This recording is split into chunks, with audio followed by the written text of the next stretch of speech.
Matt, let's start with a look back on Tuesday. What was the mood like in the dressing room after that draw with Charlton at Pride Park? I suppose a mix of emotions. Obviously, we were frustrated with parts of the game, but pleased on the response second half, and that we managed to keep going and sort of get a point at the end of the day. So I think mixture of emotions, but we're looking forward, eager to press on. Not a bad night for you personally. Man of the match for Sky, man of the match for RamsTV, first goal of the campaign as well. Pleased to get off the mark?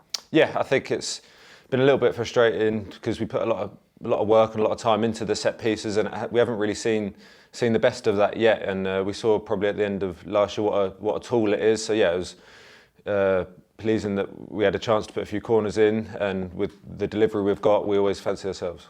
I always talk to the forwards about the need for them to get that first goal of the season and just settle down. Is there any anxiety from defenders about getting that first one on the campaign? Me personally, yeah. I think we've sat here a lot of times talking about maybe the want for more goals, and that's still there. You know, I want to affect I want to have an effect in the opposition's box. I feel like I attack the ball well, and I want the result of that to be output of goals. So yeah, it's something that I'm conscious of, and hopefully I can. I've got one now, and hopefully can add to it.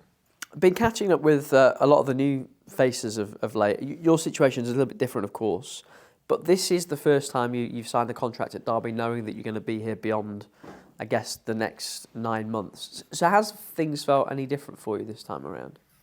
Not day to day. I think your mindset is always you're always sort of bought into the next day, the next training session, the next game. So I think sort of you have your mindset of that. I suppose probably in the summer a little bit. Yeah, you feel a little bit more permanent. You can plan maybe probably more off the field than on the field, but you can plan a little bit further forward. So yeah, as I said, I definitely feel probably a little bit more permanent than I have in previous sort of loan spells. You've played at both ends of the country, of course. Do you find it easy to put down roots and settle quite quickly? Yeah, I think that's part of being a footballer, really. I think you can make home anywhere very quickly, and you have to, because that's just the nature of it. So yeah, as I say, I've always found that easy here, and yeah, I suppose being a little bit more permanent is nice for me and my family. I know there are some players that can't perform to their best until they know things are settled off the pitch, but clearly for you that's not an issue.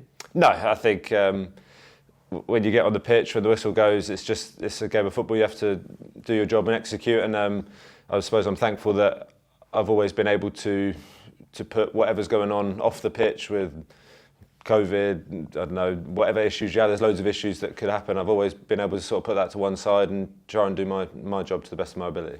One more game to come before the international break, and it's a tricky one with Southampton coming to Pride Park. What do you expect from them, one of the relegated sides? It'd be a tough game, but I think, as cliche as it sounds, it's about what we do. You know, we're desperate to get that win at home, and yeah, we'll go in and attack the game, and we believe if we execute what we want to do and perform to the level that we know we can, we'll be all right, and we'll get that win.